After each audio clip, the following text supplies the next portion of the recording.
అధ్యక్ష మాట్లాడండి.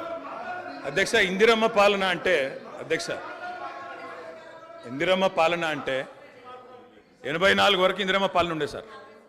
మరి ఇందిరమ్మ రాజ్యం తెచ్చినాం, ఇందిరమ్మ రాజ్యం తెచ్చినాం, ఇందిరమ్మ రాజ్యం తెచ్చినాం, ఇందిరమ్మ పాలన తెచ్చినాం అంటే మరి ఇందిరమ్మ పాలన గుర్తు చేయాలి కదా సార్.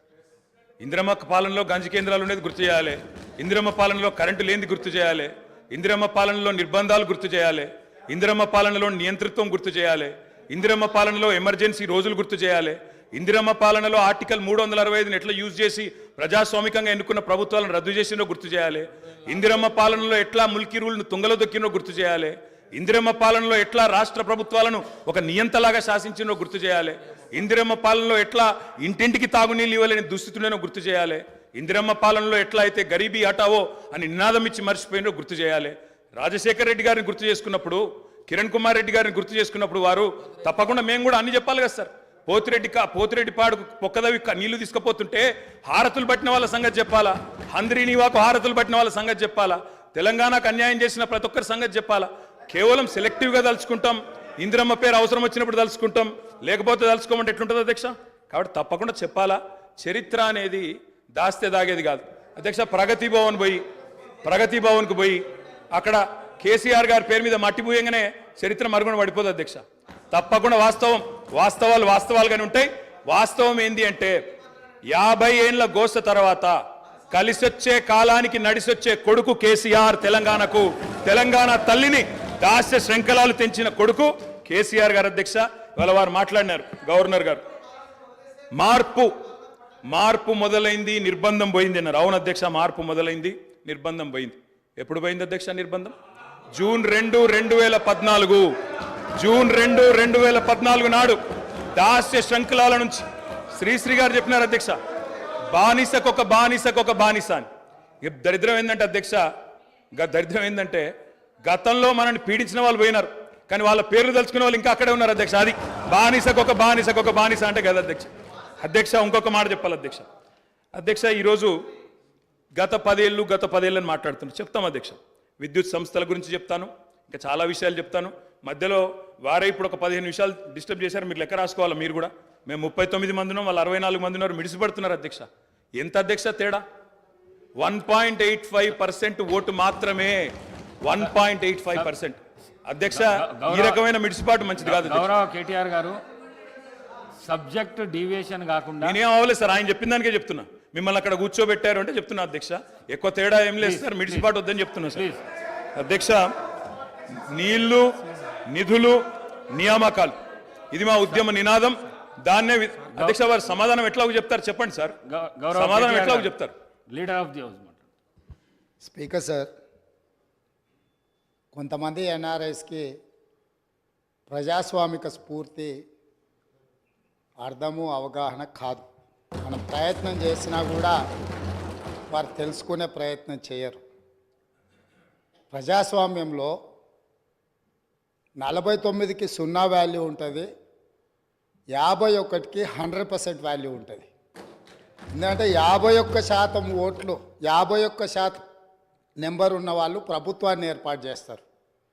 49% ఉన్నవాళ్ళు ప్రతిపక్షంగా కూర్చొని ప్రభుత్వం తీసుకునే పరిపాలనలో నిర్ణయాలను, శాసనాలను సహేతుకంగా విశ్లేషించి సలహాలు, సూచనలు ఇస్తారు.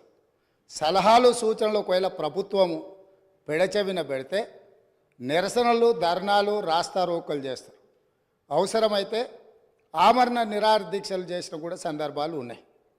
ఆ స్పిరిట్ను తీసుకోవాలి తప్ప వాళ్ళు 64 ఉన్నారు, మేము 39 మంది ఉన్నాం, మేము అచ్చోసిన ఆంబోతుల్లాకున్నాం, మేము పోడియంలోకి వచ్చి కుస్తీలు కొట్లాడతాం, ఈ రకమైన భాష వారి గౌరవానికి కానీ ఈ సభను నడిపించుకోవడానికి కానీ సహకరించదు.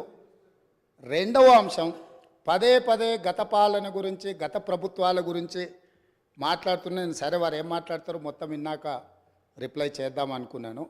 కాకపోతే నా రిప్లై కోసం వారు తహతహలాడుతున్నారు. గత పాలనలో యూత్ కాంగ్రెస్ వైస్ ప్రెసిడెంట్గా కల్వకుంట్ల చంద్రశేఖరరావుకు అవకాశం ఇచ్చిందే కాంగ్రెస్ పార్టీ. సింగిల్ విండో డైరెక్టర్గా ఎన్నికల్లో పోటీ చేయడానికి ఇస్తే కాంగ్రెస్ పార్టీ తరఫున నిలబడి ఓడిపోయిందే చంద్రశేఖరరావు. గత పాలనలో ఎంపీగా గెలిపించిందే కాంగ్రెస్ పార్టీ. గత పాలనలో షిప్పింగ్ మినిస్టర్ ఇచ్చిందే కాంగ్రెస్ పార్టీ. ఆ తర్వాత కార్మిక శాఖ మంత్రి ఇచ్చిందే కాంగ్రెస్ పార్టీ. అంతెందుకు ఇక్కడ సభ్యుడు ఉన్నాడు, వారు కూడా వారి కుటుంబ సభ్యులే. ఎమ్మెల్యే కాకుండానే మంత్రిని చేసి తర్వాత ఎమ్మెల్యేగా ఎన్నిక చేయడానికి సహకరించిందే కాంగ్రెస్ పార్టీ. ఈరోజు వాళ్ళు ఏ పేరైతే వినోద్ అనుకుంటున్నారో ఆ రాజశేఖర రెడ్డి గారే ఆ మంత్రివర్గంలోనే గత ఆర్థిక శాఖ మంత్రి సిద్దిపేట ఎమ్మెల్యే గారు ఎమ్మెల్యే పదవి లేకుండా మంత్రిగా ప్రమాణ స్వీకారం చేసిండ్రు. రాజశేఖర రెడ్డి గారి నాయకత్వమే ఈ దేశానికి బలమైన నాయకత్వం అని అందులో పనిచేసింది. మూడవది పోతిరెడ్డిపాడు పొక్క పెద్దది చేసినప్పుడు కీర్తిశేషులు నాయన్ నరసింహారెడ్డి గారు కడప జిల్లా ఇన్ఛార్జ్ మినిస్టర్. ఆ రోజు కొట్లాడింది పోతిరెడ్డిపాడు మీద కీర్తిశేషులు పి జనార్దన్ రెడ్డి గారు. పోతిరెడ్డిపాడు పొక్క పెద్దది చేసినప్పుడు ఇక్కడ ఉన్నోళ్ళు ఎవరు ప్రాణత్యాగాలు చేస్తామని ఎవరు కొట్లాడలే, ఎవరు మాట్లాడలే. సొంత పార్టీ సొంత ప్రభుత్వం ఉన్న తెలంగాణ ప్రజల హక్కులను భంగం కలిగించొద్దు, కృష్ణానది జలాలలో మా వాటా మాకు ఉండాలి, మా వాటాను ఎవరు తీసుకెళ్ళినా మేము ఒప్పుకోము అని కొట్లాడింది ఆనాటి నాయకుడు పి జనార్దన్ రెడ్డి గారు మాట్లాడిండ్రు తప్ప వీళ్ళు కాదు. కాబట్టి ఈరోజు వీళ్ళందరూ ఏ పాలకుల గురించి మాట్లాడుతున్నారో ఆ పాలకులు ఇప్పుడు మాట్లాడుతున్న పెద్దలు ఎట్లెమ్మెల్యేనరు? వాళ్ళ తండ్రి గారి గురువైన చంద్రబాబు నాయుడు గారి పార్టీతో పొత్తు పెట్టుకుంటే ఆ పార్టీ మద్దతుతో ఆ కడువ కప్పుకొని సిరిసిల్లలో కష్టపడి పనిచేసి నిర్మించుకున్న చీమలు పెట్టిన పుట్టలో పాములు దూరినట్టు కేకే మహేందర్ రెడ్డి అక్కడ పార్టీని నిర్మించుకొని తెలంగాణ ఉద్యమంలో పాల్గొని తెలంగాణ ఉద్యమంలో ముందు భాగం నుండి నిలబడి కొట్లాడితే ఎన్ఆర్ఐ అంటే నాన్ రిలయబుల్ ఇండియన్ కింద మేనేజ్మెంట్ కోటాలో ఇక్కడికి వచ్చి టికెట్ తీసుకొని అక్కడ ఆ కేకే మహేందర్ రెడ్డి గారిని అన్యాయం చేసి ఈరోజు ఇక్కడికి వచ్చిండ్రు. కాబట్టి ఈరోజు గతం గురించి అధ్యక్ష ఒకవేళ మా మిత్రులకు వాళ్ళకు అంతగా గతం గురించి చర్చించాలనే ఆలోచన ఉంటే ఒకరోజు మొత్తం తమరు సమయం ఇవ్వండి. తప్పకుండా జూన్ 2, 2014 కంటే ముందు జరిగిన 55 సంవత్సరాల పరిపాలన మీద సంపూర్ణమైన చర్చ ఇక్కడ పెడదాము. ఈరోజు ఇక్కడ జరుగుతున్న చర్చ జూన్ 2, 2014 నుంచి జరిగిన పరిపాలన, చేసిన విధ్వంసము, నాయకత్వం యొక్క వ్యవహార శైలి మీద మనం ఈరోజు మాట్లాడుకుంటున్నాము. కాబట్టి వారికి గతం గురించి చర్చించాలనే కోరిక ఉంటే మాకు ఎలాంటి అభ్యంతరం లేదు. గతంలో జరిగిన పరిపాలనలో ఇక్కడున్న వాళ్ళకి చాలామందికి పాత్ర లేకపోవచ్చు, కానీ అక్కడున్న వాళ్ళకు చాలామందికి పాత్ర ఉంది. ప్రత్యక్షంగా మంత్రులు చేసిండ్రు. అక్కడున్న నాగేందర్ గారు, ఆ పక్కనున్న శ్రీనివాస్ యాదవ్ గారు, ఆ పక్కనున్న హరీష్ రావు గారు, అక్కడున్న కడియం శ్రీహరి గారు, ఆ పక్కనున్న పోచారం శ్రీనివాసరెడ్డి గారు, ఆ పక్కనున్న గంగుల కమలాకర్ గారు, అన్ని పేర్లు మొత్తం అన్ని లిస్టు చదువుతా. వీళ్ళందరూ కూడా ఈరోజు వారు ఏదైతే పాపాలు జరిగినాయి అంటుండ్రో ఆ పాపాలలో సంపూర్ణమైన భాగస్వామ్యం వాళ్ళదే ఉన్నది. వరంగల్ ప్రాంతంలో జరిగిన ఎన్కౌంటర్లకు ఎవరి కారణమని చర్చ ఉంది అధ్యక్ష? ఈరోజు వారే మాట్లాడుతున్నారు. ఏమని గవర్నర్ ప్రసంగంలో మొత్తం కాంగ్రెస్ పార్టీ మేనిఫెస్టోనే పొందుపరిచిండ్రని. చాలా సీనియర్గా పనిచేసిండ్రు మంత్రులుగా. గవర్నర్ గారి ప్రసంగము పార్టీ యొక్క ఎన్నికల మేనిఫెస్టోను మంత్రివర్గంలో చర్చించి మా ప్రభుత్వం యొక్క భవిష్యత్ కార్యాచరణను మంత్రివర్గం ఆమోదం చేసిన తర్వాతనే గవర్నర్ గారు ప్రసంగిస్తారు. పరిపాలనలో అనుభవం ఉన్న వాళ్ళు, గతంలో ఈ రకమైన నిర్ణయాలు చేసిన వాళ్ళు కూడా ప్రజల్ని తప్పుదోవ పట్టించటందుకో లేకపోతే వాళ్ళ యజమానులను సంతోషపెట్టడానికో ఎందుకు మాట్లాడుతున్నారో నాకైతే తెలియదు.